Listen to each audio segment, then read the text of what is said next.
Estamos siempre con el mensaje. ¿Qué gente? Entonces, bienvenidos a la sesión virtual de apoyo de, el día de hoy. Entonces, hoy sería la segunda sesión de práctica, ya habiendo visto todos los temas de esta primer parte del cuatri. Tengo una propuesta que hacerles, ¿verdad? Yo ayer les dije que, bueno, les di antes de cerrar la sesión como una idea de qué era lo que íbamos a hacer hoy, y les dije que íbamos a ver un algoritmo de Fibonacci que era muy chiva, pero un poco complicado a pesar de ser corto por la lógica que implica. Sin embargo, me puse a pensar, gente, y me di cuenta que a pesar de que es un algoritmo muy útil porque ayuda a desarrollar esa lógica, este, Dylan me dice, Pablo, disculpe, es que se escucha muy bajito. ¿Qué tal ahora? ¿Se escucha mejor? Le subí el volumen del micrófono, Dylan. ¿Mejor? Ok, excelente. Andrés dice, eso iba a decir yo, muy bajo, lo digo. ¿Todavía me ves muy bajo, Andrés? Porque puedo subir más todavía. Si mejor se escucha, me dice Manuel. Y Andrés me dice que sí. Ok, listo. Entonces, les digo, es un algoritmo muy útil, gente, porque yo siento que ayuda mucho precisamente a desarrollar esa lógica, a practicar esa lógica. Pero se me ocurre que como estamos, digamos ya el próximo fin de semana es la entrega, me parece que quizás sería mejor o la mayoría preferiría si nos enfocamos a ver prácticas un poco más aplicadas de todos los conceptos. Entonces me ocurrió que podríamos hacer eso, podría dejar el algoritmo de Fibonacci para después, quizá para el próximo fin de semana, después de que hayamos visto el manejo de excepciones y otras funciones de PSINT. Y lo que hacemos es que lo dejamos como para el final, como para terminar de reforzar la práctica del uso de la lógica en funciones matemáticas. Entonces, mi propuesta es que hoy nos enfoquemos a ver estos algoritmos que procesan estudiantes, que son 4 versiones diferentes, aplicándose de manera distinta. Entonces, de nuevo, son algoritmos más aplicados, menos abstractos, sino que emula un trabajo, digamos, como real que ustedes podrían tener que presentar. Y puntos compras en su segunda versión, que es similar a el algoritmo que ustedes, el algoritmo nuevo que yo les hice este cuatrimestre de los puntos de compras con un montón de contadores y acumuladores, pero este trabaja diferente en el sentido de que puede recibir más de un artículo de una sola entrada. Entonces, bueno, no, en realidad no tenía idea de con cuál ir primero. Quizás se me ocurre que ya que vieron la versión original, entonces les sería más fácil asimilarlo y luego nos movemos a estudiantes y sí vamos a trabajar de esa manera. Antes de comenzar, sin embargo, como siempre, abro preguntando, ¿alguien tiene alguna duda en específico que me quiera hacer o alguna pregunta sobre algún tema de la materia que les esté costando, lo que sea? Como les digo, ya no tenemos que ver estrictamente con respecto a los temas del curso. Ya hemos visto todo de la primera parte. En semana 7 comenzamos con vectores, entonces por el momento vamos bien. Cualquier entonces duda que tengan o cosa, sugerencia, solicitud, no sé. Recuerden, como les digo, Andrés me dice, yo estoy con duda. ¿Cuál podrá ser, Andrés?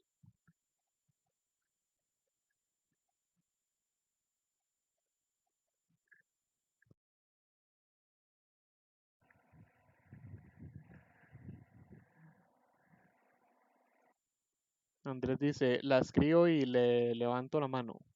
¿Cómo? Levantarme la mano usualmente es como para notificarme que están escribiendo o algo así.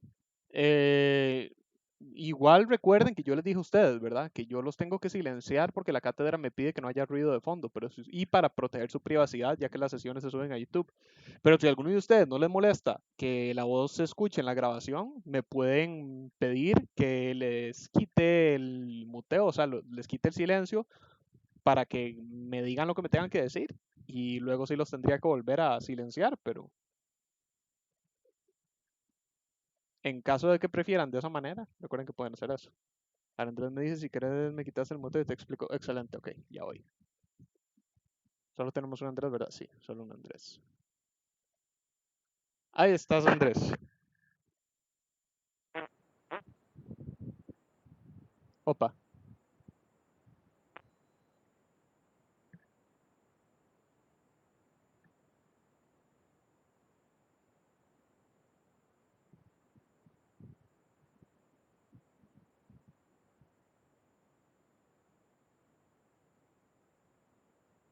Andrés, como que no te está funcionando el micrófono, me parece.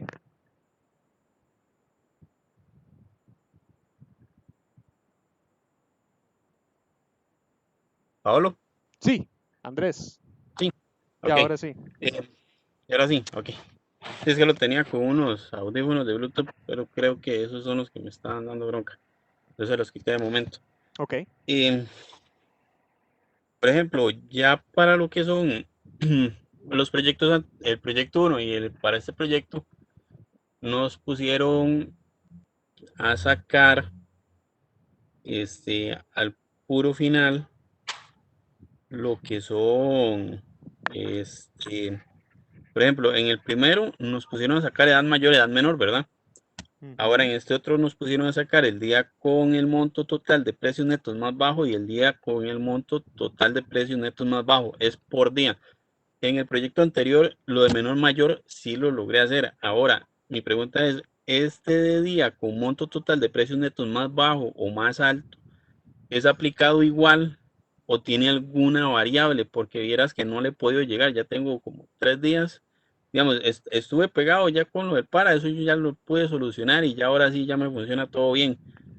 Ahora, en lo que estoy pegado es cómo sacar el día con el monto total de precios. O sea, si es aplicado igual a cómo se saca lo de edad mayor menor o si lleva alguna variable distinta. Ok. Es que, ok.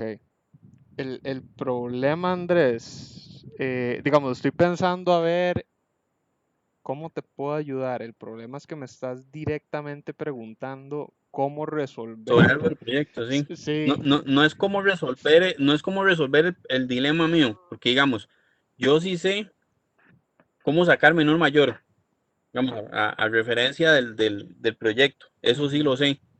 Lo que pasa es que eh, como lleva varias fórmulas, Te cuesta encontrar me... cómo aplicar esa lógica a el día y sus datos. Exacto. Ok. Sí, sí, ok. Déjame pensar. Es que sí, No, sí no sé si sé. tienes por ahí algo que sea parecido. No sé si lo tienes por ahí entre los algoritmos que tienes. Es que en teoría sí, y de hecho ya lo he mostrado, pero Sí, necesitan. es que ese sí aplica bien, digamos, ese que vos has mostrado en clases anteriores, eh, sí se acopla bien a lo que era la entrega del proyecto anterior. Pero Ok. es que este se sale un poco del formato porque, eh, cuando lo explico, porque tengo que asociar día con monto total y eso es lo que, con el monto del total de los precios netos, o sea, engloba todo y tengo que sacar cuál es el día mayor o cuál es el día menor. Ahí es donde estoy pegado. Ok, en realidad no se sale tanto. De hecho, vieran que este segundo proyecto está más fácil que el primero, pero les exige trabajar de una manera más, ¿cómo decirlo? Es que hay Eh, que hacer más ordenado, de hecho. sí, exacto. Es Y, una, ajá. y como te digo, digamos, yo primero estaba, sí, sí tiene sus cosillas el proyecto, que digamos, hay que ponerle bastante mente. Y sí estuve pegado un par de días ahí con lo de los días, que eso ya lo terminé de solucionar, que sí me costó un toque, pero y es igual, hay que darle vueltas y vueltas hasta que se le llega. Ahora, yo ya tengo todo el proyecto montado, lo único que me falta es eso, de hecho, que ahí es donde estoy pegado. Ya tengo un par de días dándole a ese menor mayor, pero yo sí sé cómo funciona o cómo aplicarlo a que sea menor o mayor. Ujú. Sí, estoy de O hecho, no sé si es que... no, tu duda Ajá. es completamente válida y entiendo de dónde viene. Es precisamente, eh, es que sí, es que digamos, es uno de los retos con los cuales ustedes tienen que cumplir en este curso. Entonces, lo que les está costando Ujú. es eso, el desarrollar esa manera de pensar en la lógica estructurada, lo cual es que esa es la cosa, digamos, eso es curioso porque cuando empiezan a ver programación a objetos, este tipo de problemas no les va a ser tan recurrente en este tipo de sentidos, pero sí es bueno que aprendan a solventarlo porque a fin de cuentas la programación orientada a objetos, cuando lo vean se van a dar cuenta, sí requiere mucho de este tipo de lógica para organizarse bien. Entonces, eh, es que cómo explicarlo como desde cero y sin darle la respuesta.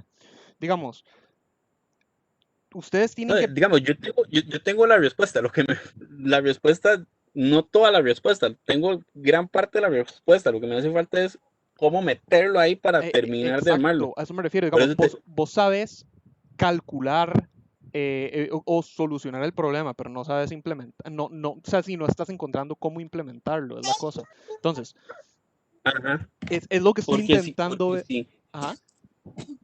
exacto, porque sigamos, ya lo he intentado de varias formas y no, lo que no necesito es el precio grande, digamos, el precio, sino lo que necesito es el día. Ya logré hacer que me jale por lo menos el alto, el día más alto, sí lo logro jalar. El problema me está dando también en que ocasiones me jala, en el monto menor me jala el precio como tal. O sea, sí le he medio llegado, pero no le medio llego. Entonces, donde varío algo, ya se me caen los dos. Sí, exactamente. Digamos, eh, eso es más o menos como a lo que voy. Eh,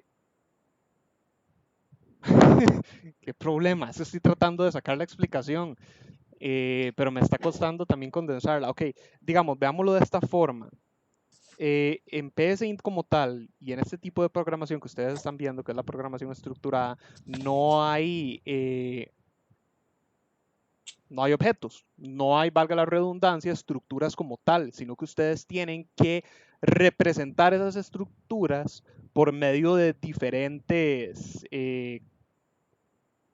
digámosle, variables abstractas, por medio de diferentes estructuras nuevamente abstractas que en conjunto llegan a emular la existencia de nuevo, esa estructura que no existe.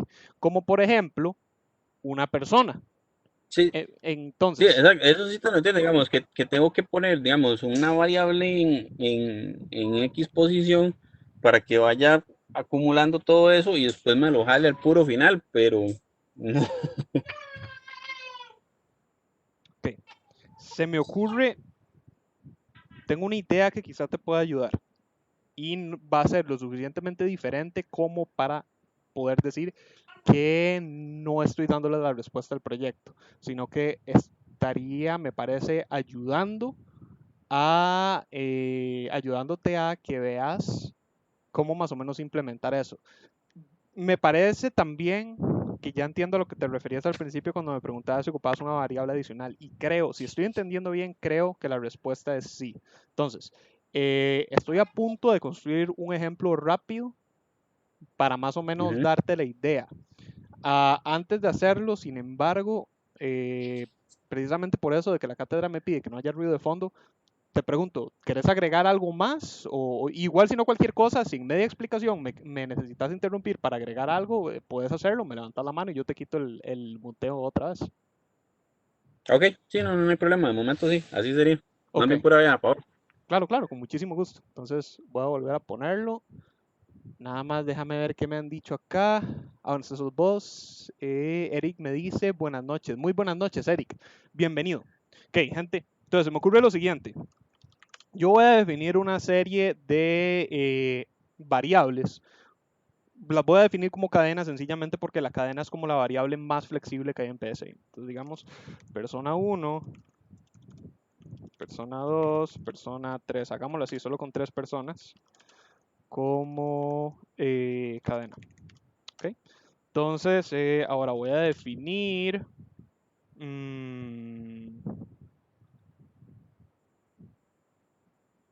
¿qué podríamos decir?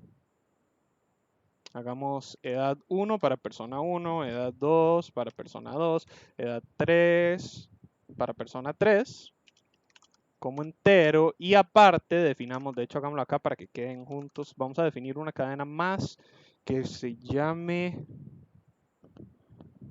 pongámosle, ¿cómo lo podemos poner? Estamos buscando a estas 3 personas, pongámosle ladrón. O hagámoslo de esta forma, incluso hagámoslo un poco más complicado solamente para sobrecomplicar el asunto. Pongámosle persona ladrón como cadena. O no, ya sé, nombre ladrón. Y hagamos una variable más acá. Bueno, un grupo de variables más. Que se llame...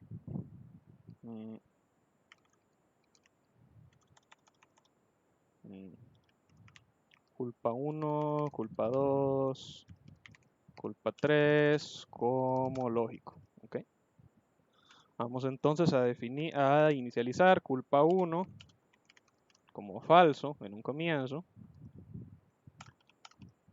Y todas las demás también. Entonces, vamos a decir, gente, que tenemos 3 personas, ¿verdad? Solamente como para agregar más datos al asunto, vamos a agregar edades a cada una de esas personas, ¿ok?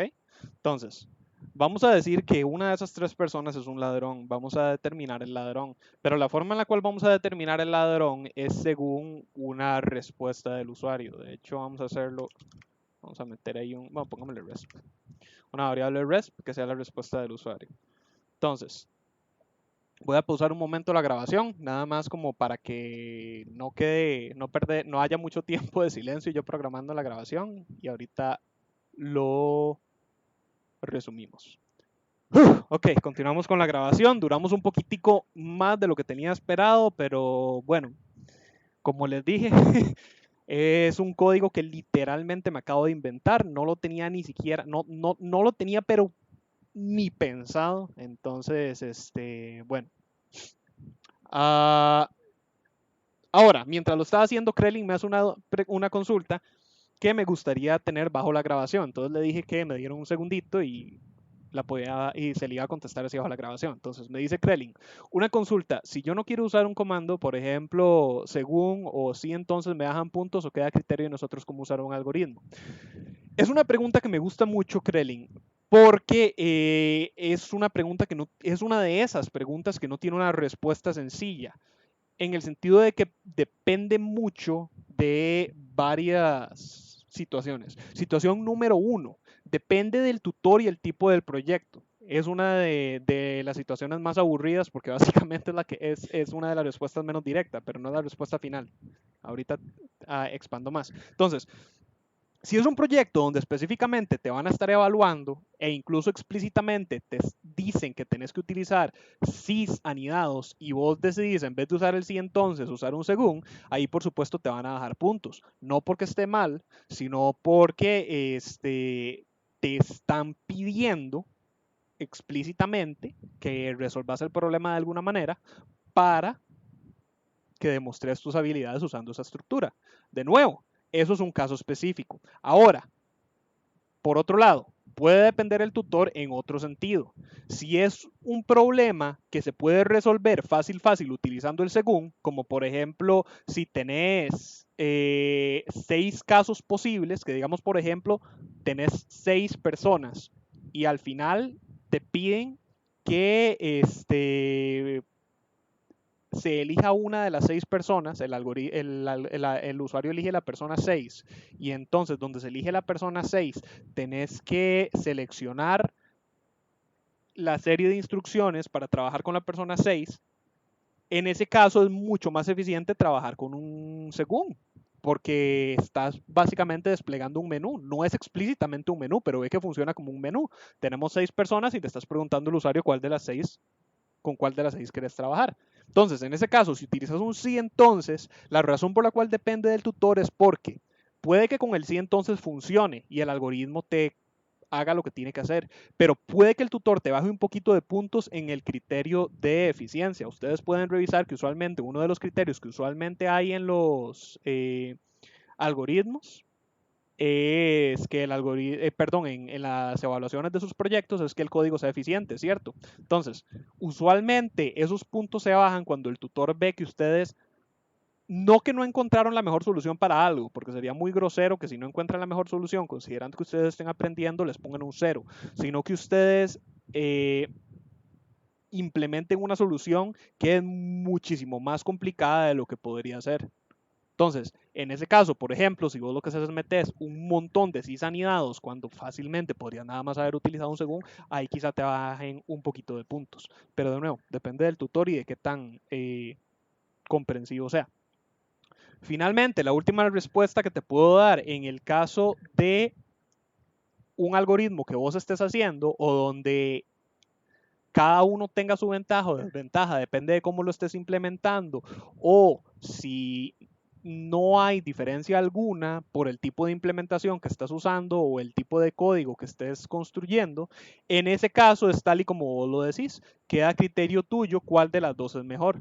Entonces, a fin de cuentas, la decisión queda en tus manos, pero en los únicos momentos donde sí te podría afectar, de nuevo, es cuando muy claramente la solución es más sencilla utilizando otra estructura o cuando explícitamente tus tutores te digan, no, tiene que usar esta estructura para que usted me demuestre que la sepa usar. Sí, sí te parece, sí, sí queda bien mi respuesta, sí, sí satisface la duda.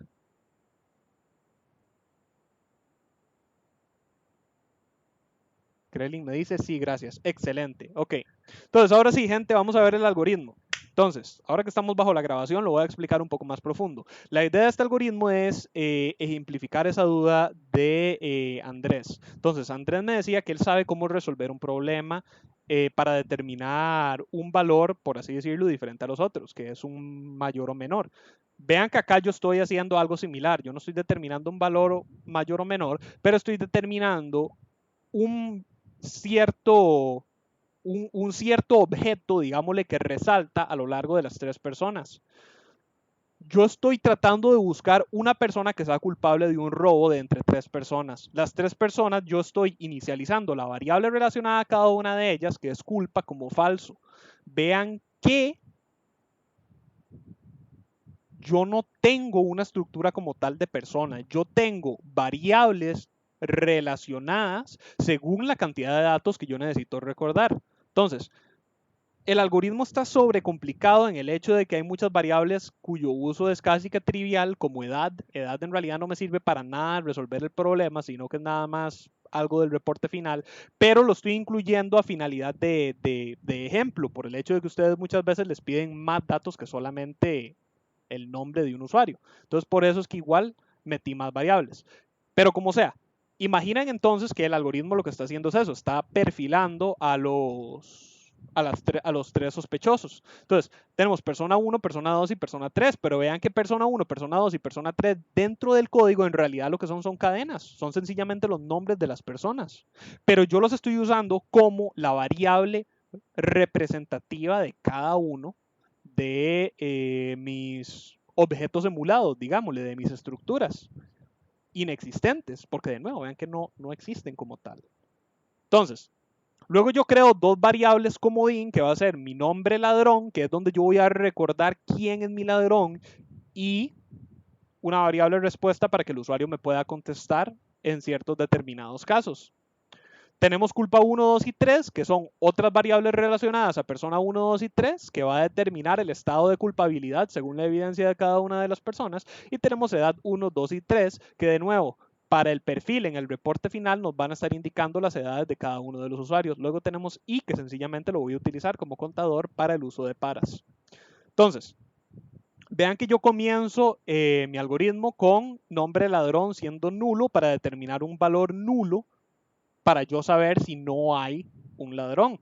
Entonces, yo me meto acá en un para donde yo le voy a preguntar al usuario los dos datos iniciales para el perfil de cada una de las personas, donde automatizado mediante un para, yo voy a hacer 3 ejecuciones diferentes donde yo le voy a pedir el nombre de la persona 1, de la persona 2 y de la persona 3, junto con las edades de la persona 1 en edad 1, de la persona 2 en edad 2 y de la persona 3 en edad 3.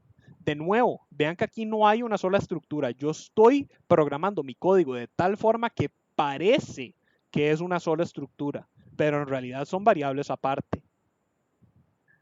Luego entonces entramos a un segundo para donde evaluamos las evidencias, donde yo le digo, la evidencia apunta a que la persona 1 es culpable, S o N. Se llega a leer la respuesta. Después de leer la respuesta se le dice al usuario, se ha registrado exitosamente evidencia para la persona, 2 puntos, y sin saltar, yo le voy a escribir según la iteración en la que estemos, persona 1, persona 2 o persona 3. Entonces, vean que luego yo doy un reporte donde le digo, la evidencia indica la culpabilidad de persona y pongo culpa. Culpa, recuerden que va a ser o falso o verdadero, lo cual quiere decir que, que esto lo escribí mal. Ahora que lo pienso. Este reporte debería estar aquí abajo, porque se supone que se tiene que leer después de que se altera culpa, disculpen. Ahí está. Secuencia lógica y ordenada de los algoritmos. Entonces, ahora sí, una vez que reportamos que se guardó la evidencia de manera correcta, se procede a, ¿cómo se llama? A procesar esa evidencia. ¿Dónde se le dice al usuario? Perdón, donde se le dice no, donde se evalúa. Si la respuesta del usuario fue positiva, entonces, esto fue un pedazo de código que me sobró, disculpen. Y ahora sí, si la respuesta es positiva, entonces la culpa de la persona que estamos evaluando y que se determinó que sí es culpable, se invierte. Vean que yo estoy diciendo que culpa obtiene negación de culpa, lo cual quiere decir, si culpa es falso, culpa va a obtener negación de falso, que es verdadero. Entonces, culpa pasa a ser de falso a verdadero.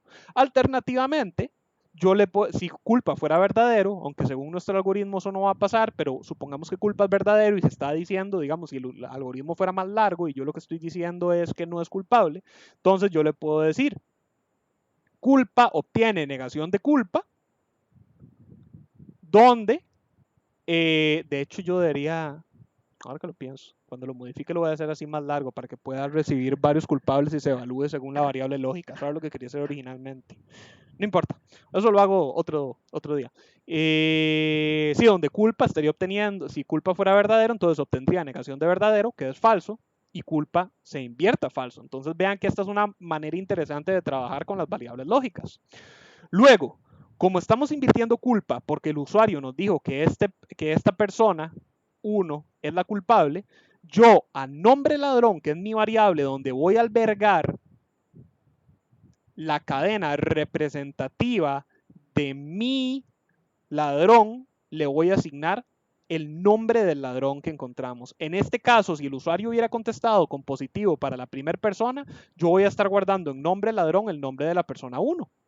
Luego entonces incremento el contador I a 10, porque vean que si yo incremento el contador I a 10, lo que le estoy implicando es que cuando este para llega al final, a pesar de que esta era la iteración 1 del para, cuando este para llega al final, como lo incrementé a 10, ahora I va a llegar a convertirse en 11.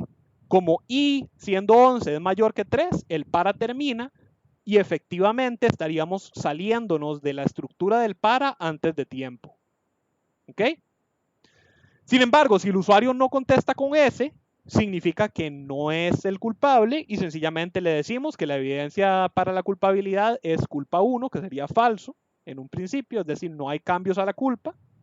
Y procedemos a seguir en la siguiente iteración, que sería la iteración 2, donde se trabaja igual, pero con persona 2, y respuesta es sí, se invierte culpa, se guarda el nombre del ladrón como persona 2, se incrementa a 10, si se dice que persona 2 tampoco es culpable, nada más, no se cambia nada y se le dice que la culpabilidad de la persona es falsa.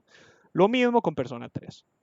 Al puro final se hace una evaluación del nombre del ladrón. Si el nombre del ladrón no se llegó a cambiar y se mantuvo como nulo hasta este punto, quiere decir que para cada una de las 3 iteraciones de mi para, el usuario para todas contestó que la evidencia no mostraba culpabilidad, lo cual quiere decir que el algoritmo me va a decir no se determinó un ladrón.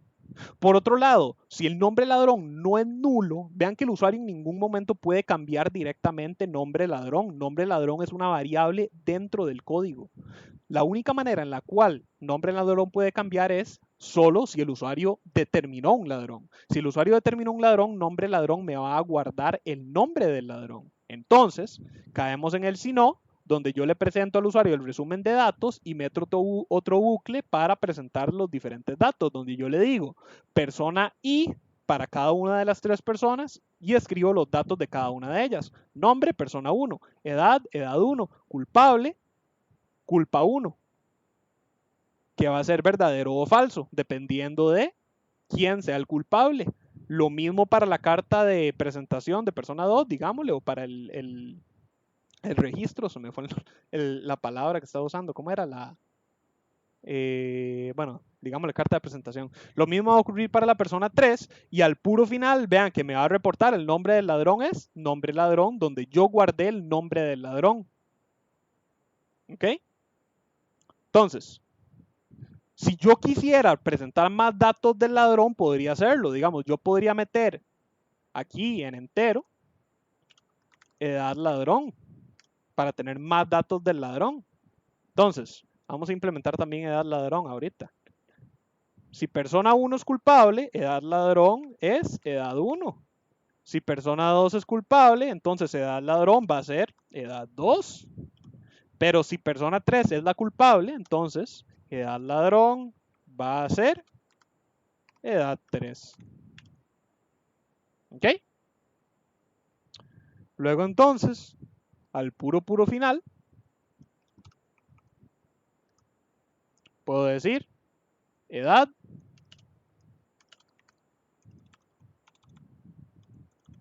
ladrón. ¿Ok? Vean entonces que yo lo que estoy haciendo es básicamente creando variables donde yo, tantas variables como yo necesite guardar datos. De nuevo, esto hay formas más fáciles de hacerlo. Pero primero me estoy sobrecomplicando para ejemplificar el detalle. Segundo, esto usualmente sería mucho más fácil trabajarlo con estructuras como vectores, pero ustedes no han visto vectores todavía. Cuando veamos vectores, de hecho voy a guardarlo por eso, cuando veamos vectores les voy a enseñar cómo podemos hacer este algoritmo mucho más bonito e interactivo. Pero por el momento dejémoslo así. Entonces, si yo lo ejecuto y yo digo que persona 1 soy yo, y voy a decir que yo tengo, no sé, 15 años, soy un adolescente. Y vamos a poner persona 2 y vamos a ponerle Chumi. Igual no importa.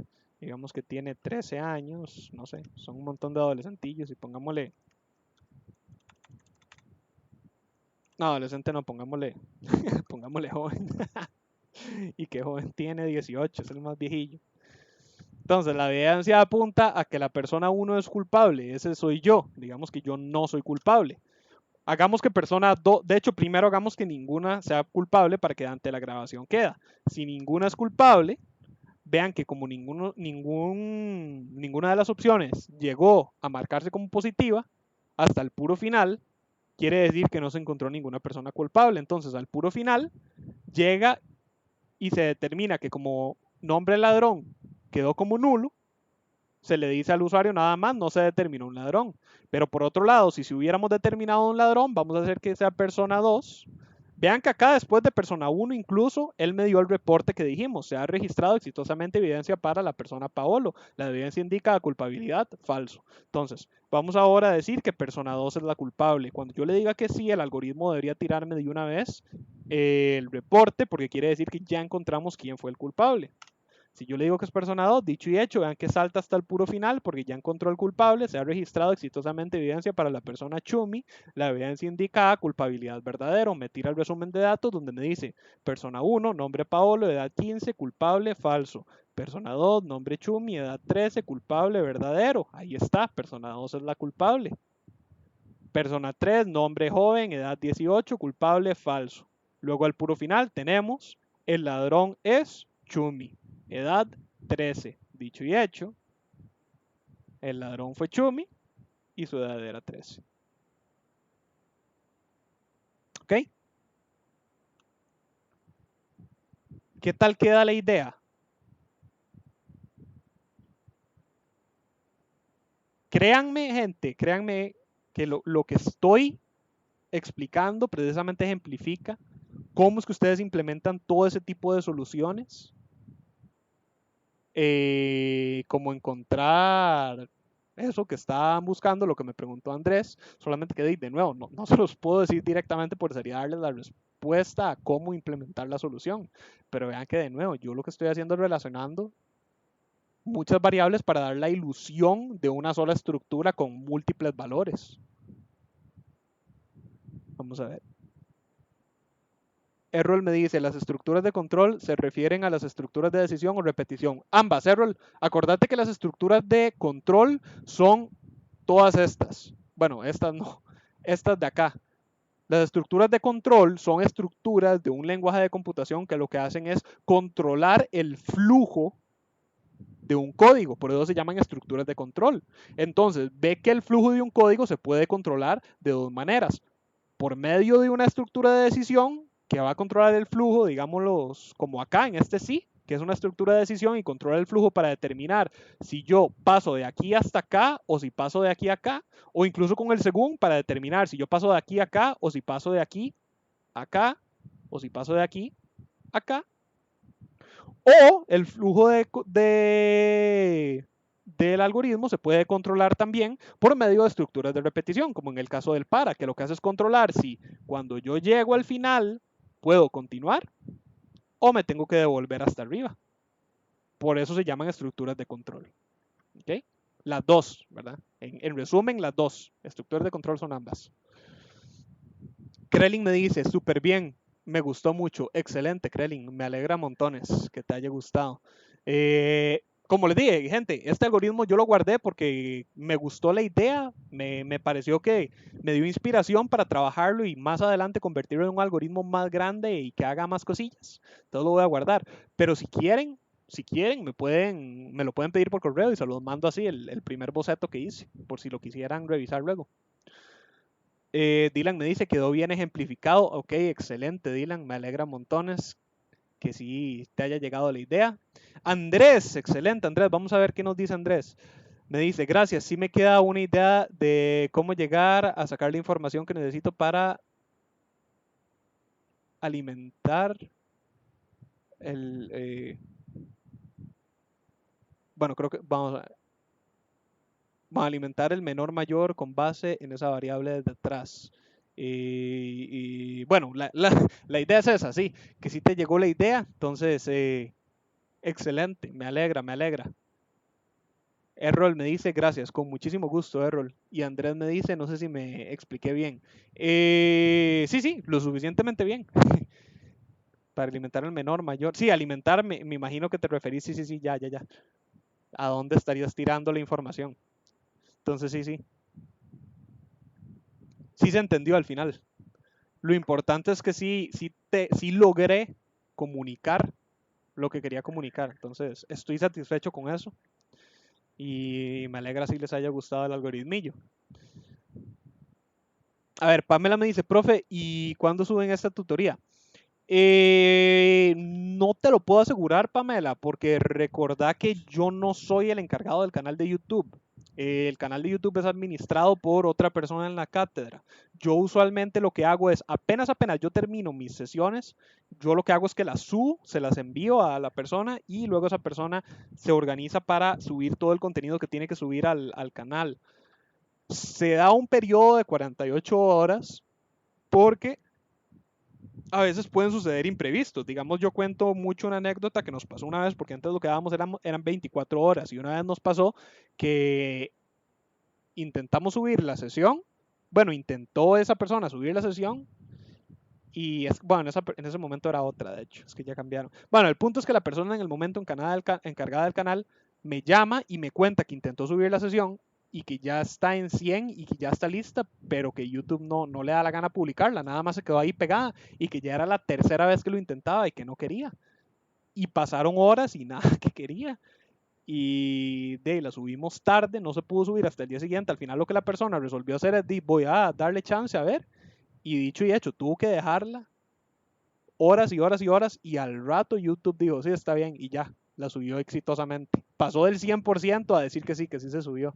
Entonces, por eso damos ese periodo. Usualmente, Pamela, yo he visto que la persona encargada la sube para el primer día, ya para el lunes, como por ahí de mediodía. Pero puede pasar que se atrase por X o Y razón. Entonces, en algún momento durante el lunes o martes vas a ver que ahí van a estar ya las grabaciones. A ver, Andrés me dice, de hecho queda mucho mejor explicado el para. Y me dice también, ¿y cómo lo pueden aplicar en este proyecto? Sí, de hecho, en parte también me gustó por esa idea, por, digamos, combinar el para con el según. Es una forma igual, pero bueno, no, igual no, de hecho. Más bien me parece interesante porque en este otro algoritmo lo uso al revés, uso el según con el para. Ahorita lo van a ver. Pamela me dice, ok, muchas gracias. Con muchísimo gusto, Pamela. No sé si tienen alguna otra duda, gente, antes de moverme a la siguiente parte.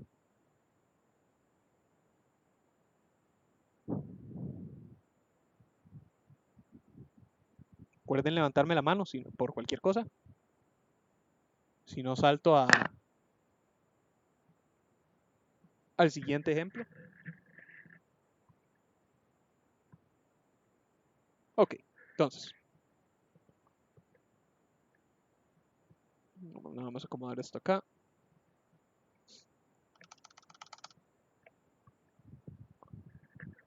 Ok, entonces, gente, este algoritmo es la segunda versión de un algoritmo que les enseñé para el proyecto pasado, que trabaja con diferentes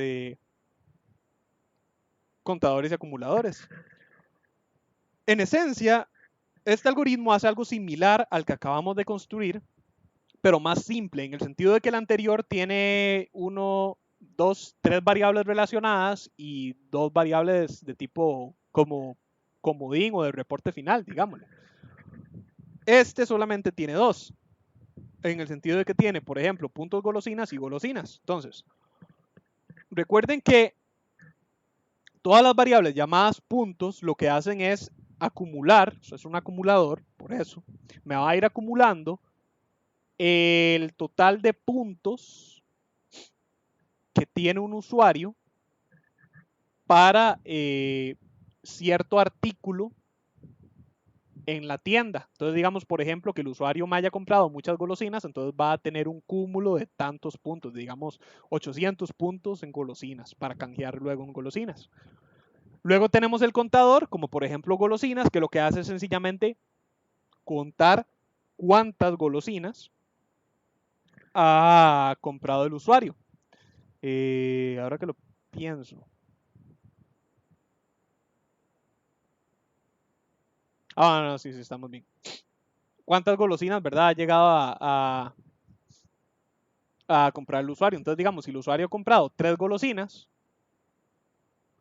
golosinas sería 3. De la misma manera, si esas golosinas, la primera vale 300, la segunda vale, no sé, bueno, no vale 300, sino digamos, tiene un valor de 300 puntos y la segunda tiene un valor de, no sé, digamos, 400 puntos. Entonces, bueno, y la tercera tendría un valor de 100, entonces ya ahí tendríamos un total de 800 puntos, ¿cierto? Entonces así es como funciona el algoritmo. O así funcionaba el anterior. Sin embargo, para los que vieron el ejemplo anterior, ¿verdad? El ejemplo anterior era muy directo, era muy simple. El ejemplo anterior llegaba y le preguntaba al usuario, dígame el cliente, dígame qué artículo compró, dígame cuánto vale el artículo, se registraba el artículo, se mostraba el resumen de datos del cliente y luego le preguntaba que si quería registrar otro artículo. Si se le decía que sí, entonces se volvía a comenzar para registrar un nuevo artículo. o si el usuario decía que no, se le preguntaba si quería un nuevo cliente. Entonces, era muy directo y muy simple y quizás hasta tedioso trabajar con él en ese sentido de que solamente podíamos registrar un artículo de una sola categoría. Ahora, este algoritmo igual solo puede trabajar con una sola categoría a la vez, pero me permite registrar más de un artículo en esa categoría. Entonces, vean lo ejecutado. Él llega y me dice, sistema de puntos de la tienda al bazar, ingresa el nombre del cliente al cual se le asignan puntos. Vamos a decirle Paolo. Me dice, el nombre de cliente es Paolo, ¿es esto correcto? S-O-N, voy a decirle que sí. Me dice que la respuesta no es válida, que responda únicamente con S-O-N. Bueno, perdón, entonces, digamos que no. Quiero cambiar el nombre todo a mayúscula, pero voy a decir que sí. Actualmente se cuenta con promoción de puntos sobre los siguientes artículos, ¿verdad? Voy a extender esto un poquillo ahí. Entonces me dice que tiene golosinas, artículos de baño, bebidas, frutas y verduras. Vamos a meter golosinas. Digite el número de artículo por el cual registrar. Ok, sí, registrar puntos. 1. Entonces dice, ingrese cantidad de artículos de categoría 1 que ha comprado el cliente. Entonces aquí es donde está el cambio. Vamos a decir que el cliente compró 3 artículos. Sigamos el ejemplo que se me ocurrió ahora al principio. Entonces ingrese puntos valorados para el artículo 1, 300. Ingrese puntos valorados para el artículo 2, 400. Ingrese puntos valorados para el artículo 3, 100. Ok. Mostrando el resumen actual del cliente Paolo. Golosinas, cantidad de artículo 3, cantidad de puntos para categoría 800, artículos de baño, cantidad de artículos 0, cantidad de puntos para categoría 0, y así con el resto porque solamente hemos comprado 3 golosinas. Presione cualquier tecla para continuar. Ingrese un número de opción para continuar. Procesar otra categoría, procesar nuevo cliente o cerrar el programa. Vamos a meter una nueva categoría. Entonces, guardemos ahora bebidas. Y vamos a decir que el cliente solamente compró una bebida. Y digamos que la bebida tiene 50 puntos. 150, perdón, no 50. Entonces ahí está, vean. Cantidad de artículos sigue siendo 3, cantidad de categorías sigue siendo 800, seguimos con el cliente Paolo, pero ahora tenemos una cantidad de artículos en la sección de bebidas y 150 en la sección de bebidas. Continuemos.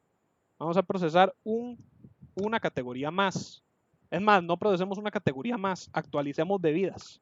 Digamos que el usuario decidió comprar 5 bebidas más.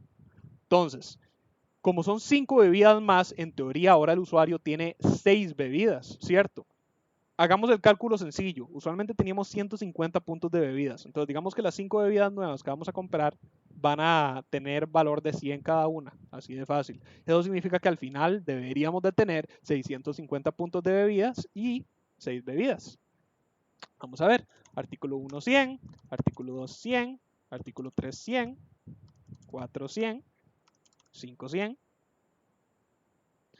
Y dicho y hecho, vean, en bebidas tenemos ahora 6, 650 de puntos.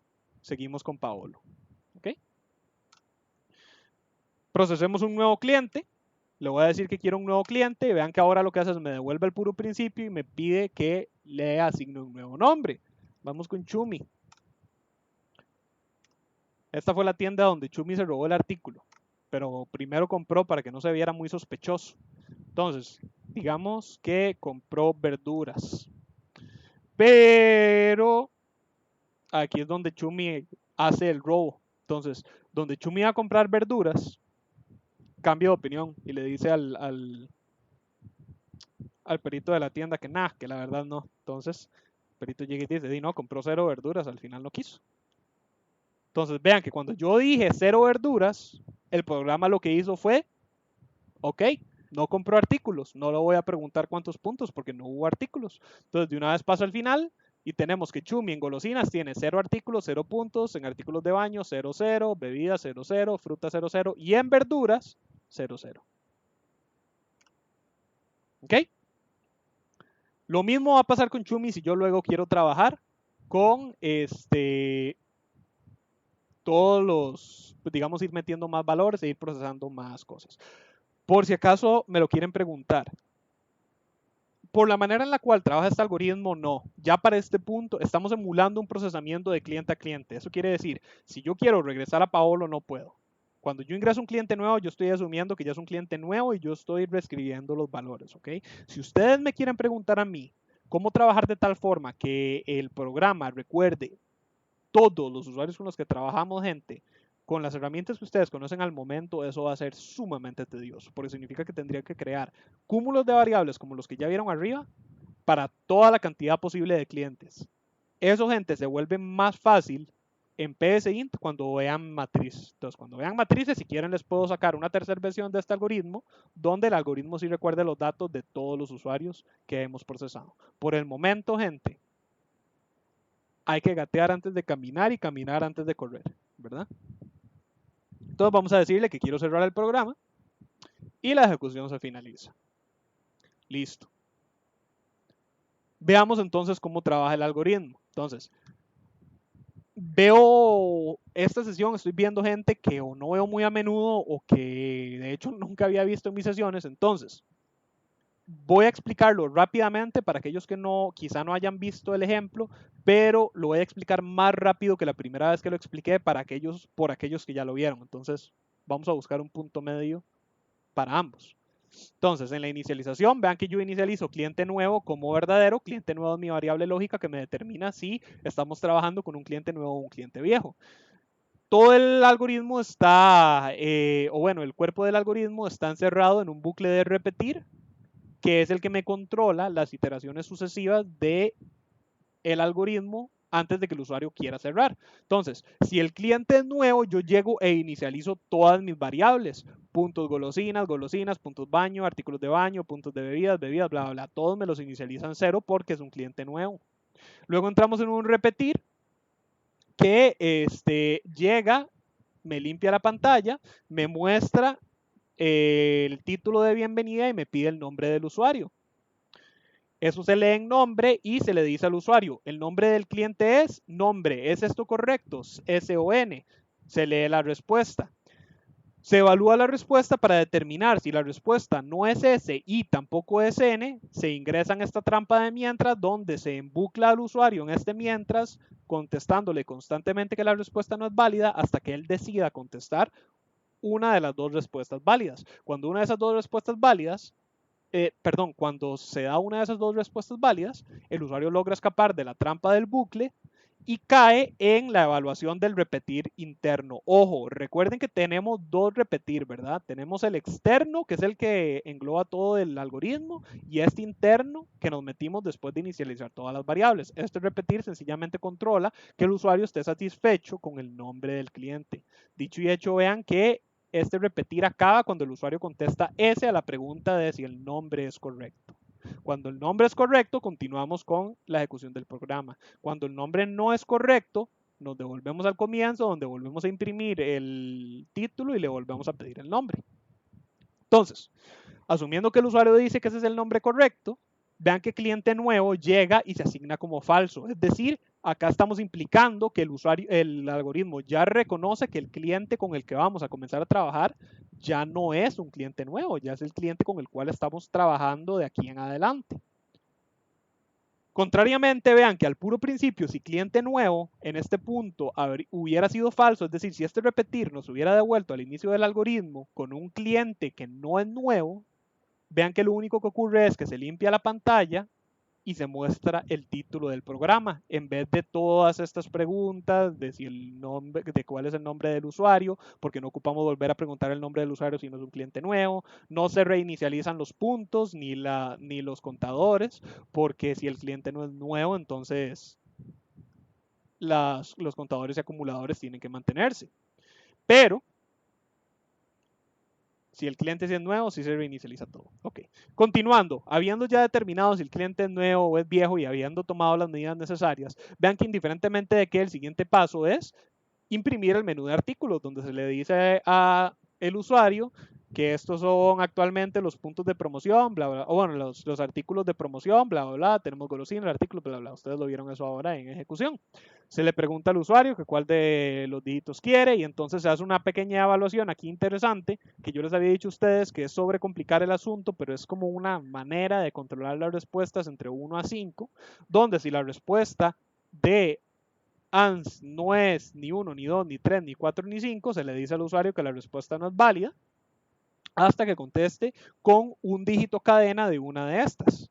Entonces, vean que ANS no es un entero, ANS es una cadena, ¿verdad? Cada una de estas son las cadenas de un solo carácter, siendo el carácter de dígito 1, 2, 3, 4 o 5.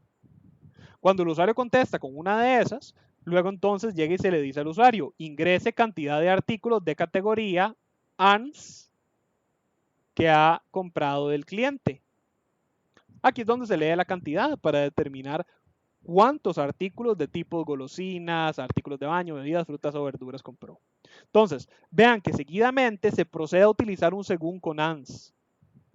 Pero vean que, como ustedes no pueden utilizar según con variables de tipo que no sean numérico, entonces yo lo que hago es, mediante esto, aparte de asegurarme que el usuario va a estar contestándome con una de las posibles respuestas entre 1 y 5, yo me aseguro que la respuesta por fuerza sea un número entre 1 y 5. Entonces, si estamos en este punto, este mientras a mí ya me asegura por fuerza que ANS va a ser un número.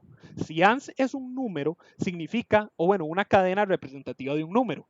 Si ANS es una cadena representativa de un número, significa que yo puedo aplicar la función de psint convertir a número sobre esa cadena, porque es un número, no debería contener, si logramos pasar esta validación, ANS no debería contener caracteres que no sean de tipo cadena, perdón, que no sean de tipo numérico.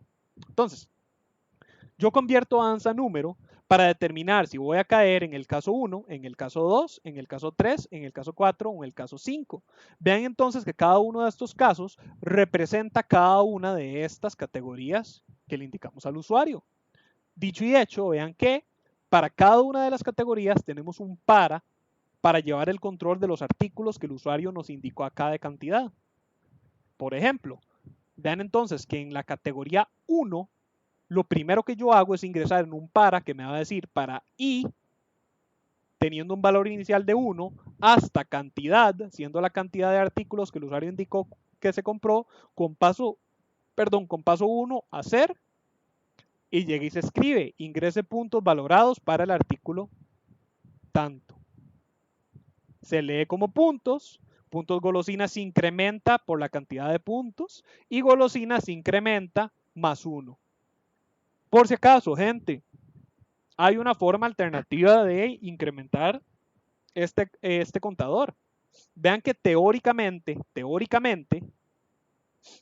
yo en vez de hacer esto, yo podría quitar esto y lo que hago es que fuera del para, yo hago golosinas, le asigno golosinas más cantidad. Así de fácil y sencillo. Sin embargo, ocurre dos cosas. Primero, ya esto no me estaría actuando como un contador, me está llevando una cantidad, pero ya no me está funcionando como contador. Y se supone que parte de el objetivo de este algoritmo era ejemplificar el uso de contadores. Entonces, por eso lo dejé igual. Eso en primer lugar. En segundo lugar, no lo he implementado todavía porque para cuando ya termine de hacer estos ejemplos se me estaba haciendo tarde y yo tenía que hacer otro proyecto de los cursos que yo estoy llevando ese día. Entonces lo dejé hasta ahí. Pero se me ocurrió que podría implementar un valor centinela. Si ustedes han visto el material del curso que les dan a ustedes, ahí escriben lo que es un valor centinela, que es un valor que se ingresa para cancelar una operación. Entonces se me ocurre, no lo hice, pero se me ocurre que podríamos implementar un valor centinela en puntos, que si el algoritmo determina que se ingresó el valor centinela, entonces se sale y se tira el reporte final sin haber completado todas las cantidades. Entonces digamos que el usuario dice que se compraron 5 golosinas, pero cuando el usuario los está ingresando, el cliente cambia de opinión y decide devolver una. O el perito, el empleado de la tienda se da cuenta que cometió un error, que no eran 5, eran 4 golosinas. Entonces, en vez de tener que volver a empezar de cero, ese valor centinela nos permitiría que el programa haya procesado hasta 4 golosinas y cuando llegamos a la quinta golosina, el usuario sencillamente ingresa el valor centinela, se sale y como fuimos contando de uno en uno, no hace falta hacer ningún ajuste. El programa nada más dice, ok, hasta aquí llego. Si ustedes quieren, como práctica, pueden intentar implementar eso ustedes. Sería una práctica muy útil. Yo, como les dije, por el momento no lo he hecho. Si nos da tiempo, si quieren, yo puedo implementarlo con ustedes. Si me quieren ver improvisar nuevamente. Pero por el momento apresurémonos, porque sí, porque todavía nos queda tiempo para aprovechar en la sesión y la idea es aprovecharlo. Entonces tenemos que en la categoría 2, vean que es exactamente lo mismo, con la diferencia de que yo uso las variables acordes a la categoría 2. Puntos baño y artículos baño. Categoría 3 es la misma cosa, puntos bebidas, bebidas. Categoría 4, puntos frutas, con frutas. Categoría 5, puntos verduras, con verduras. De otro modo, se tira un error que dice, caso de artículo no manejado, por favor reinicie la aplicación. De otro modo, yo lo metí sencillamente para que el código sea como completo.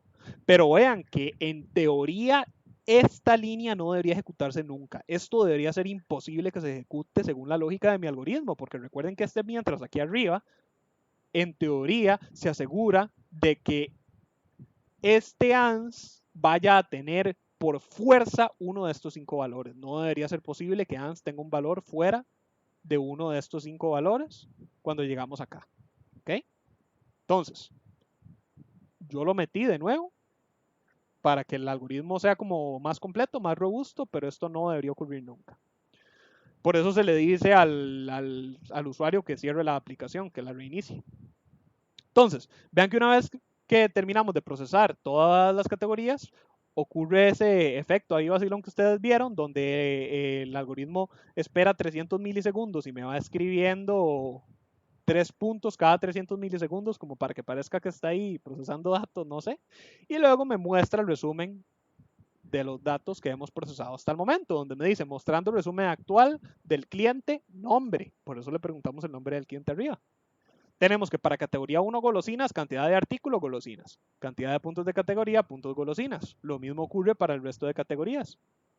Artículos de baño, puntos baño. Bebidas, bebidas, puntos bebidas. Frutas, frutas, puntos frutas. Verduras, verduras y puntos verduras. Luego me pide que presione cualquier tecla para continuar. Quedamos en el esperar tecla. Luego me escribe una línea vacía, espera 300 milisegundos y me dice, ingresa un número de opción para continuar.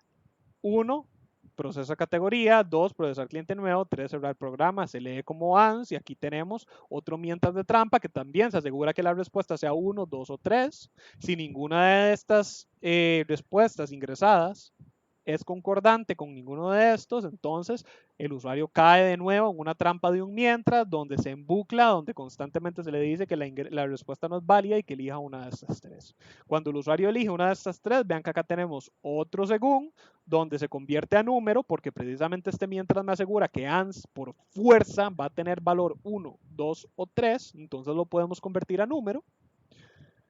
Y vean entonces que según el caso elegido, el algoritmo actúa de manera acorde, donde se elige caso 1, donde le dijimos al usuario que se va a procesar otra categoría, entonces ANS se convierte en N. Si se elige caso 2, donde se elige procesar nuevo cliente, ANS también se convierte en N, pero adicionalmente a eso, vean que entonces cliente nuevo se vuelve a modificar para ser verdadero, es decir, ahora se implica que cliente nuevo es verdadero, que ahora sí vamos a trabajar con un cliente nuevo.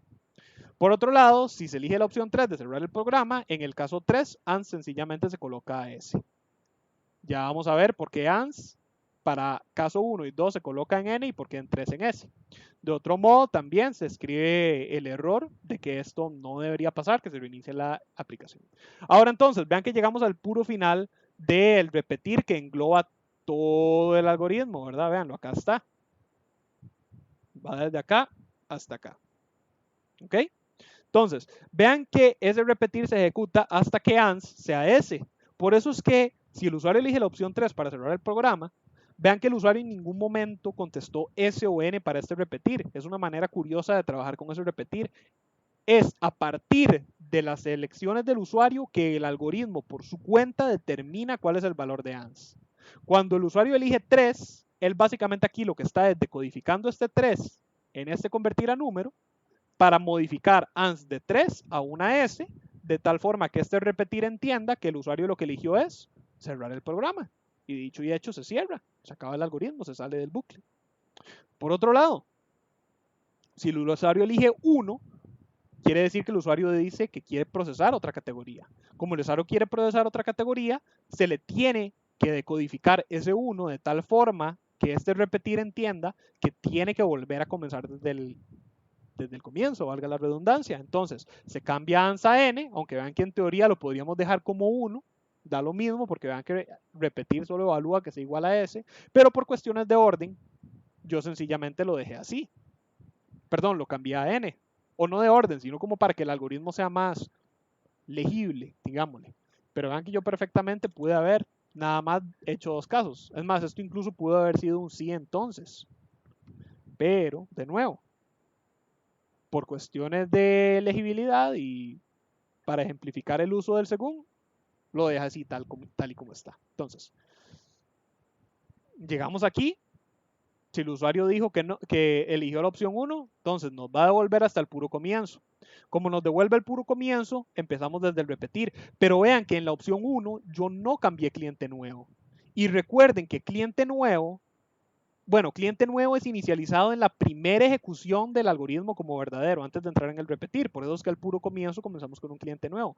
Pero vean que el repetir está aquí. El repetir no alcanza esta reinicialización de cliente nuevo.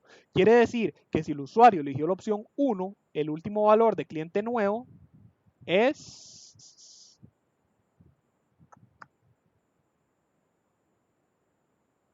Acá está. Esta inicialización de, este cambio de valor de falso. ¿Recuerdan esta asignación que ocurre después de que el usuario registra exitosamente un nuevo cliente? Que se cambia a falso.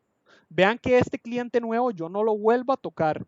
A lo largo de todo el algoritmo, cliente nuevo se mantiene como falso. La única forma en la que cliente nuevo puede volver a ser verdadero después de haber entrado en este repetir es si el usuario elige la opción 2. ¿Ok? Si el usuario elige la opción 1, nos devuelve al puro principio con cliente nuevo siendo falso, que nos tira el si no y ocurre lo que les dije. Se limpia la pantalla y se muestra.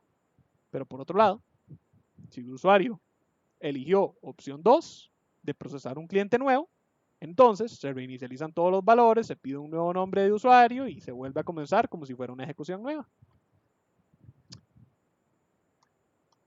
Y esa es la versión modificada del algoritmo de puntos, que también ejemplifica el uso del para y del según. Solamente que vean que graciosamente no lo planifiqué porque este algoritmo lo acabamos de crear hoy, pero vean que graciosamente trabaja de manera inversa. Este algoritmo trabaja con un según y paras anidados para ese según. Y este algoritmo que vimos al principio lo que hace es un para externo que tiene anidados varios según. Entonces es como, bueno, no sé, a mí me pareció gracioso, la verdad. Seguro yo tengo mal sentido del humor. Me parece que no me han escrito nada, ¿verdad? Si no. ¿Qué tal estamos entonces? ¿Alguna duda?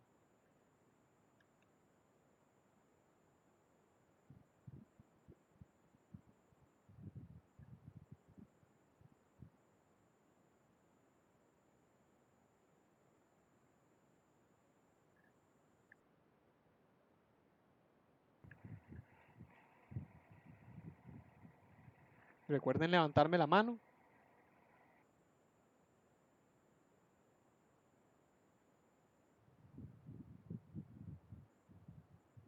Ok. Me imagino entonces que todo bien. Ok. Tenemos entonces... No nos quedan muchos minutos. Mm, podríamos ver estudiantes rápidamente. O... Vamos a ver, Krelin me dice, Paolo, eso está más complicado, jaja. Pero conforme el curso se va agarrando el toque. ¿Qué está más complicado, Krelin?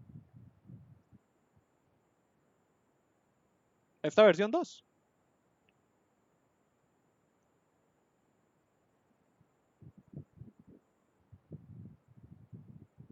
Si te referís a esto, a la versión 2, lo único que tiene más complicado es que implementa una funcionalidad adicional. Entonces, pues sí, es un poquillo más complicadillo, pero me dice Krelin, sí, la primera está menos complicado. Es que es más directa. Es como una versión más alfa, digámosle. Entonces es más sencilla, pero entonces hace menos. Esta es un toque más complicada, pero hace más. Puede procesar varios artículos al mismo tiempo. O de una sola sentada, digámosle. Vean que, algo que se me olvidó explicar.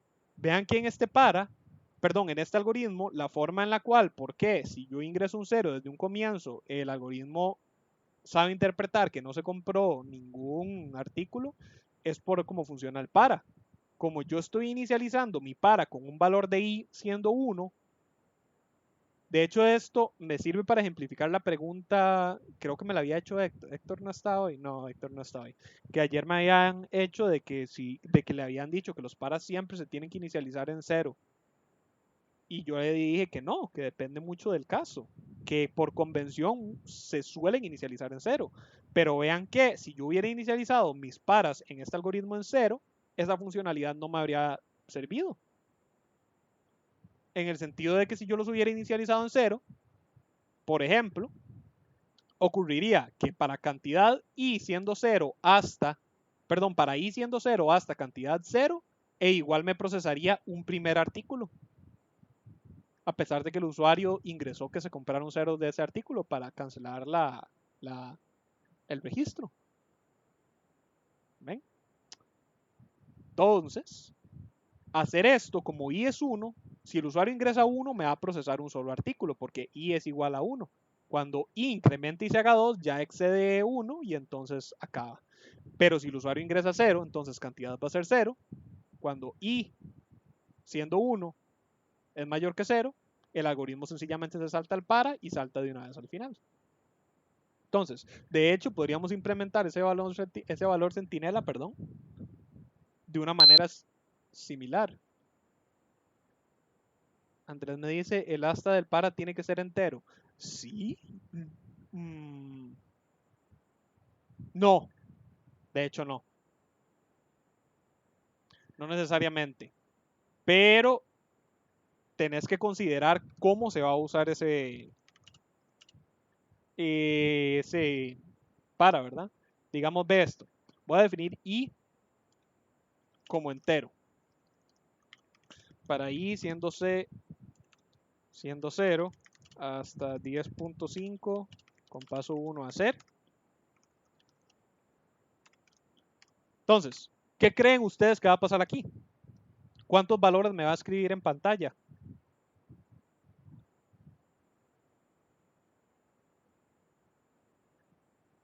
Andrés me dice que 11 valores. Bueno, creo. ¿Me estás diciendo que 11 valores o que me va a escribir hasta el número 11?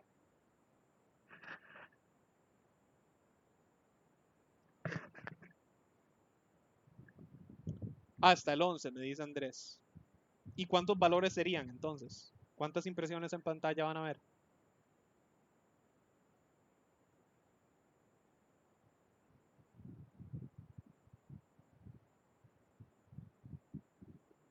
Andrés me dice, está inicializando en 0. Ajá. Entonces, con el 0, 11. Emanuel me dice que 12. Veámoslo.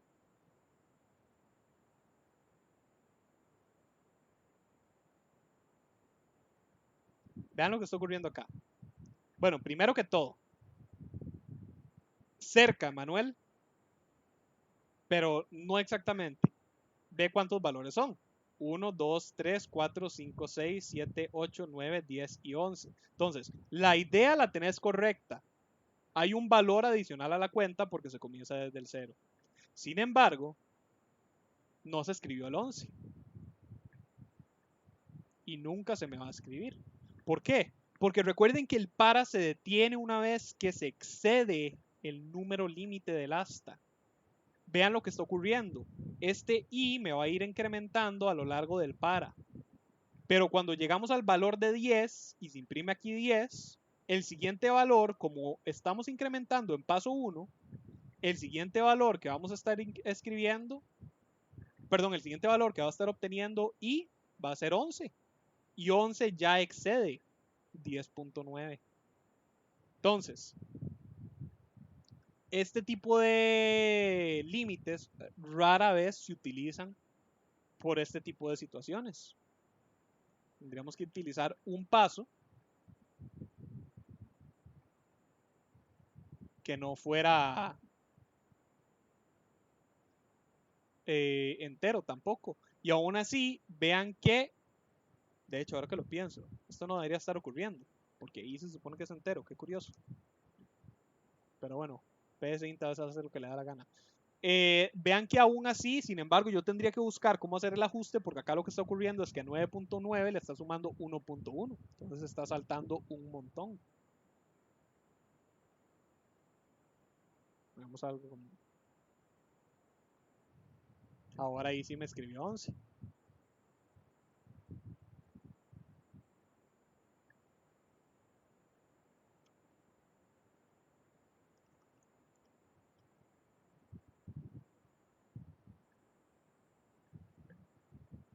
Pero eso fue una pregunta interesante, me gustó.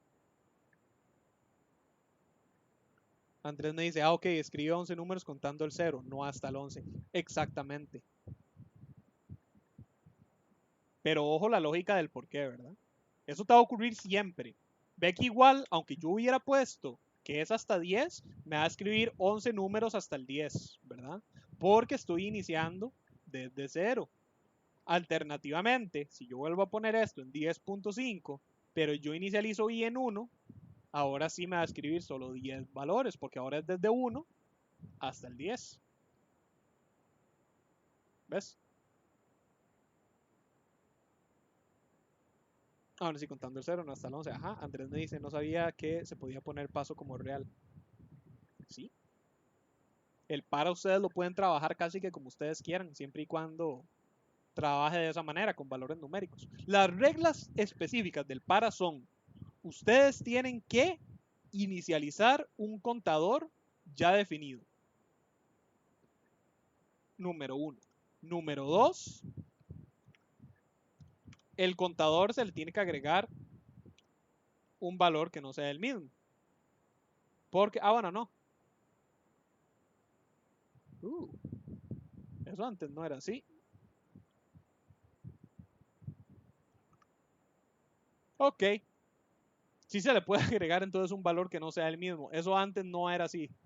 Estoy casi que seguro que eso antes no era así. Pero igual hay algoritmos, hay lenguajes que tienen problemas con hacer este tipo de cosas. Hay lenguajes que no se los va a permitir porque les va a decir que es una autoasignación.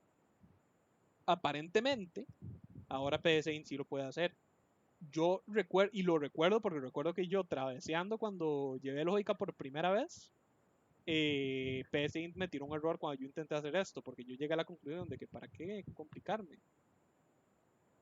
Pero bueno, más poder para ustedes. Hemos aprendido algo nuevo. Las nuevas versiones de PSINT sí permiten hacer una autoasignación en el para. Entonces, olviden esa regla. Entonces, regla número 1, tiene que ser, bueno, tienen que ser siempre valores numéricos. Regla número 2, ocupan inicializar un contador. Regla número 3, necesitan indicar un valor máximo y un paso. Regla número 4, el valor del contador se pierde después del para. Esas son las reglas del para. O bueno, las reglas según Paolo, ¿verdad? O sea, esas son las reglas que yo estoy condensando para ustedes. Yo no las estoy sacando de ningún material bibliográfico. Por si acaso creen que lo que les estoy diciendo es así como bíblico, escrito en piedra, no, no.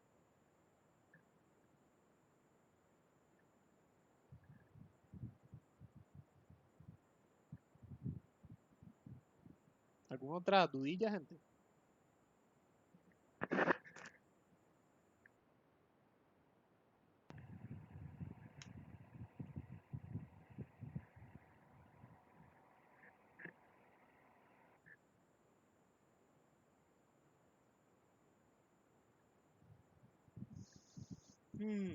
¿Cómo se me da el tiempo a mí en estas sesiones? Creí de verdad que nos iba a dar chance de implementar el valor centinela. Bueno, como nadie me está escribiendo dudas, voy a proceder con esto. Les digo, gente, pues bueno, ya es hora, entonces si alguno se tiene que ir, yo entiendo, pero por si acaso lo quieren ver, voy a implementar el valor centinela para una sola, que va a ser para la categoría 1, para que vean cómo funciona el valor centinela nada más. Entonces, vean que por ejemplo, yo podría, primero cambiamos esto acá, bajamos esto acá, metamos un sí, pongamos que el valor centinela es a 0. Si puntos es igual a 0, entonces yo voy a hacer que i sea igual a cantidad más 1, como para asegurarme que el para va a acabar. Si no, proceda de manera normal, donde incrementa golosinas e incrementa puntos. ¿Ok? Entonces, ahora sí, veámoslo ejemplificado, nada más con golosinas. Vean que el centinela está implementado solo para golosinas, siendo 0. Entonces, ingrese cliente al cual se le van a asignar puntos, Paolo, sí, golosinas. Empecemos con golosinas bien, entonces 3, cada una de 100. Ahí estaría, entonces tenemos 3 golosinas con un valor total de puntos de 300. Ahora sí, utilicemos el valor centinela. Entonces, ahora le voy a decir que quiero otra categoría, nuevamente golosinas, y esta vez le voy a decir 50 golosinas, imaginen ustedes. Entonces, voy a meter una sola golosina que valga el doble de lo anterior. Entonces, digamos que la primera golosina va a ser 300 para que me dé un total de 600. Y ahora, en teoría, cuando yo ingrese 0, ese debería ser el valor centinela que nos detiene la ejecución actual del procesamiento de 50 golosinas. Dicho y hecho, vean, yo ingresé 0 y se detuvo, pero aún así me llevó la cuenta de la golosina que ingresé, siendo cantidad de artículo 4 ahora, porque ingresamos una golosina adicional, y dijimos que esa golosina adicional valía 300 puntos, entonces vean que dicho y hecho ahora, cantidad de puntos es 600.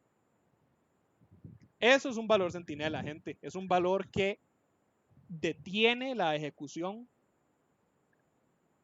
de un algoritmo, ya sea que lo cierre o sencillamente detenga el punto de ejecución actual. Entonces, vean que dicho y hecho. Si el usuario me ingresa 0 puntos, el algoritmo entiende que es el valor centinela que está cancelando la categoría, que está cancelando el procesamiento de todo el resto de artículos de esa categoría. Vean que entonces no importa cuántas categorías sean, yo me estoy asegurando que va a llegar al final, porque yo le estoy asignando ahí el valor de cantidad más 1. Y recuerden que i va a ir hasta cantidad. De hecho, ni siquiera tendría que asignarle cantidad más 1, podría ser solo cantidad, porque eso significa que cuando llega al final del para, si cantidad es 50, para la siguiente iteración sería 51 y se asegura que cierra. Lo que pasa es que Paolo es así como medio histérico y le gusta solo como para satisfacerse a sí mismo poner cantidad más 1. Entonces, así yo sé que para cuando lleguemos al final del para, si cantidad es 50, ahora va a ser 51, se le va a sumar 1 y va a ser 52, que va totalmente a sobreexceder cantidad. Y acaba la ejecución de este ciclo.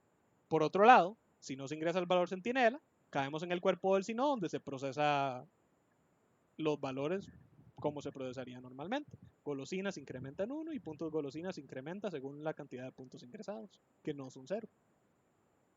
De hecho, podríamos hacer esto todavía más bonito y hacer algo así como que si puntos es menor que no, menor que 0. Entonces vean que ahora lo que va a ocurrir es cualquier valor imposible, cualquier valor negativo de golosinas, me lo va a recibir o así, menor a 1. Cualquier valor que sea menor a 1 para puntos de golosinas, es decir, cualquier valor que sea de puntaje negativo o 0, lo que va a hacer es acabar la ejecución del bucle y no me va a despedazar el conteo de puntos y de golosinas. Entonces vean que acá yo tengo una validación y un valor centinela, todo condensado en una sola implementación.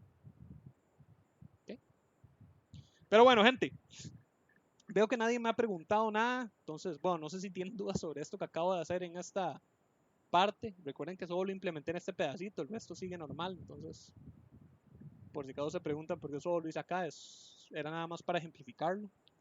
Bueno, creo que sí me han escrito.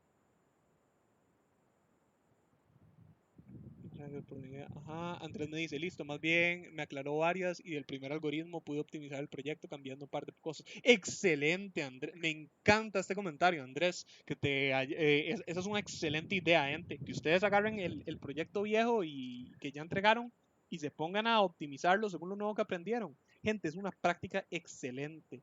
Muy, muy buena idea, Andrés. Buenísimo, buenísimo.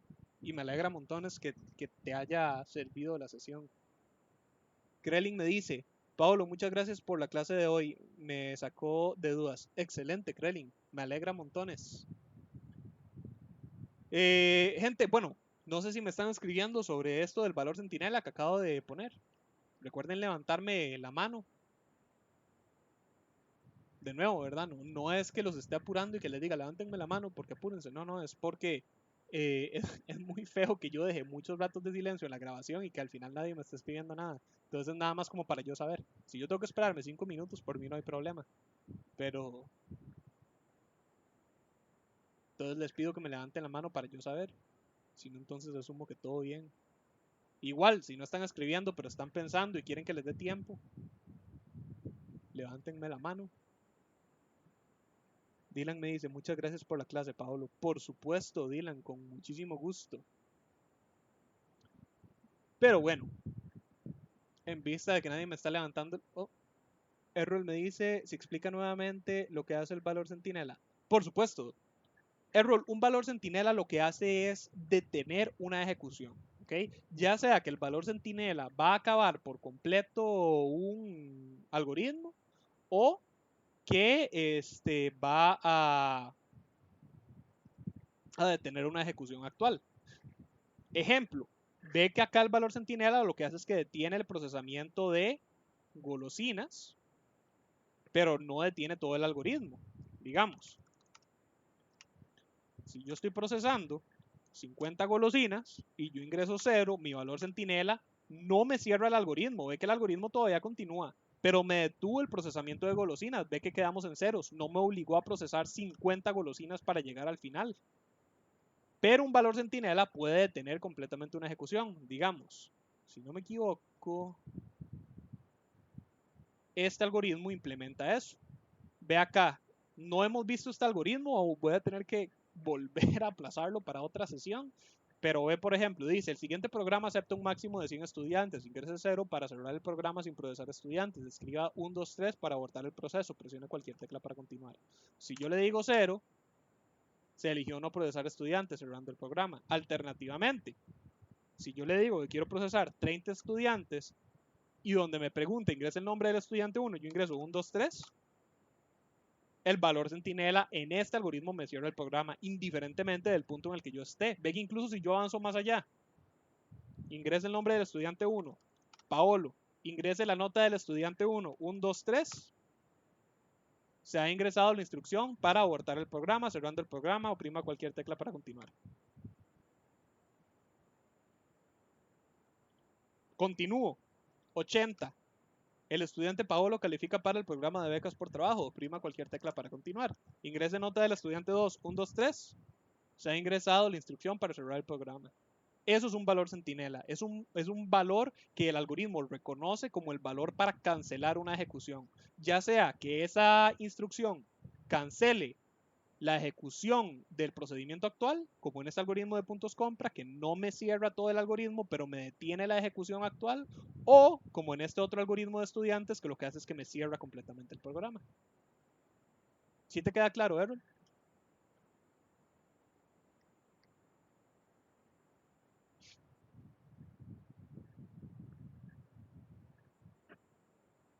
Me dice Errol que sí, excelente. Muchas gracias. Con muchísimo gusto, Errol, por supuesto. ¿Alguien más con alguna otra duda?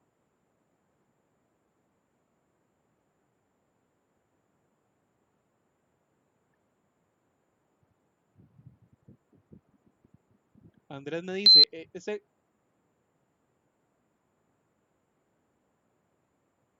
ese valor centinela es aplicable solo dentro de un para. No, el valor centinela ocurre en cualquier caso. Se usa mucho en los para, pero el valor centinela por definición es lo que acabo de decir que es. Es sencillamente un valor que el algoritmo reconoce como el algoritmo para detener una ejecución. Lo que pasa es que, de nuevo, se utiliza mucho en los para porque usualmente los para es la estructura que se utiliza para meter al usuario en un bucle que va a repetirse una cierta cantidad predefinida de iteraciones. Entonces, por eso es que usualmente se trabaja mucho, pero puede ser en cualquier tipo de ejecución.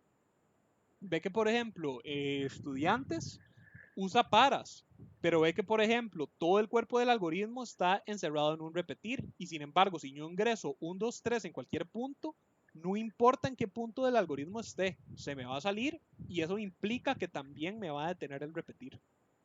Entonces, el valor centinela, para que sea un valor centinela es, ojo, de nuevo, vean que es como un contador y un acumulador, en el sentido de que como tal no existe un concepto, o no un concepto, sino no existe una estructura de contador ni acumulador. Los contadores y acumuladores son variables numéricas normales que ustedes crean, que ustedes sencillamente las implementan de tal forma que acumulen valores o cuenten valores. El valor centinela es la misma cosa, no existe una estructura como tal que se llame valor centinela, es un concepto. El valor centinela es una variable de cualquier tipo, de tipo X que ustedes usan, que lo que ocurre es que, de hecho, ni siquiera, porque el valor centinela no es una variable como tal, es un valor, por eso se llama valor centinela. El valor centinela es un valor que se va a recibir en una variable determinada, que si el usuario, perdón, el usuario no, si el algoritmo se da cuenta que esa variable obtuvo el valor que se registra como centinela, entonces el algoritmo acá o la estructura de ejecución en la que estamos en ese momento se detiene. Eso es un valor centinela. Sí.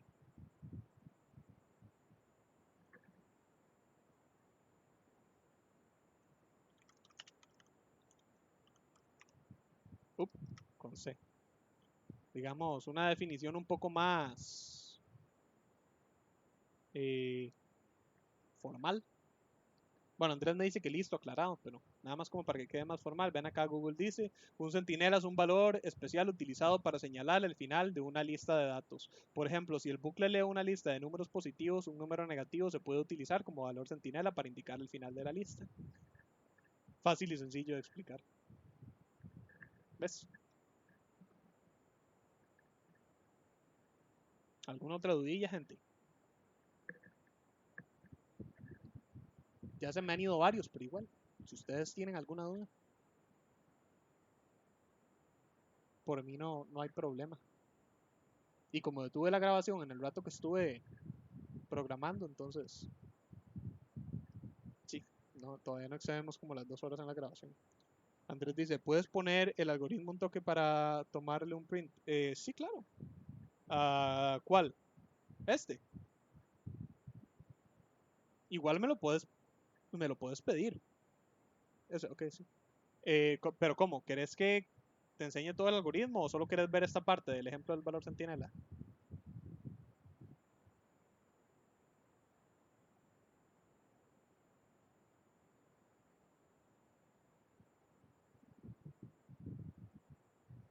Solo el valor. Ok, ok, está bien.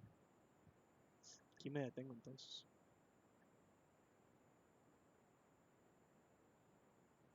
Recuerda que esto perfectamente puede ser así, ¿verdad? A mí me gusta meter ese +1, pero eso es ya como toque mío, digamos. Eso es maña mía de meter un +1 al final como literalmente como toque, como cuando los TOC les da las compulsiones de que necesitan tocar la estufa, algo así, digamos, un ejemplo de una compulsión, tocar la estufa para asegurarse que, no sé, que no vaya a pasar algo malo. Entonces, en mi caso, yo sé que esto es así pero mi compulsión me obliga a exceder el número como por mucho, como por, sí, no sé, por cosa mía, por compulsiones y mañas de uno.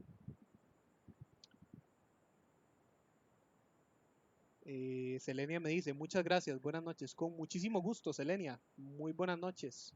Que descanses. Feliz noche de domingo. Andrés me dice, es para ponerme imaginativo después. Por supuesto, Andrés. Con muchísimo... Bueno, digo, ¿cómo decirlo? Sí, sí, nada más. Sí, por supuesto, claro, claro. Excelente, más bien. Eso es la mejor opción que ustedes, o la mejor decisión que pueden tomar para cursos como este. Permitirse a ustedes mismos volar la imaginación, hacer lo que ustedes quieran.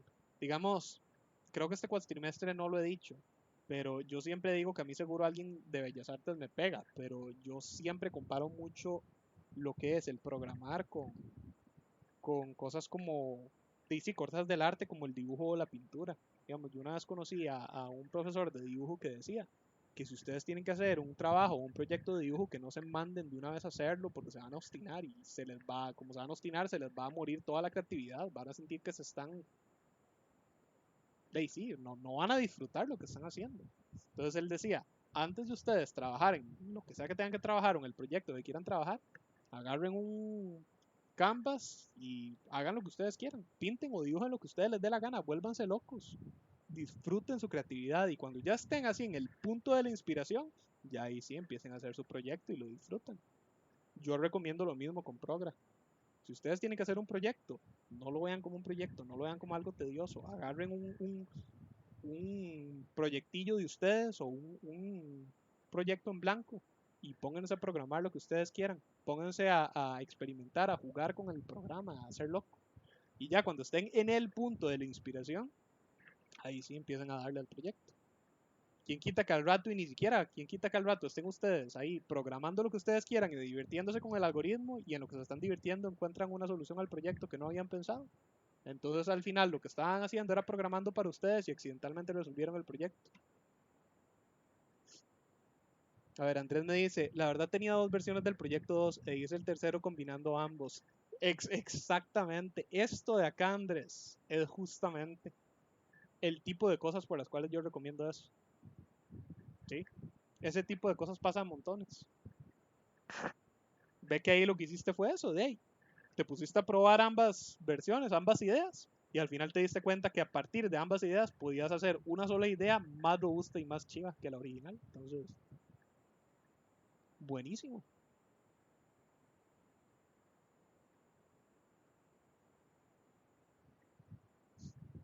Bueno, gente, llevo aquí ya rato divagando y nadie me ha levantado la mano ni... Oh, Andrés me dice que quedó mejor, menos líneas y más optimizado. Sí, de hecho,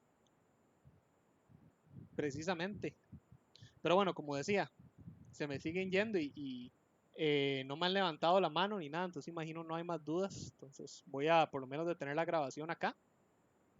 Entonces, por lo menos ya para cerrar la grabación, muchas gracias por haber asistido. Espero les haya gustado la sesión, los ejemplos y todo. Espero les haya sido de provecho.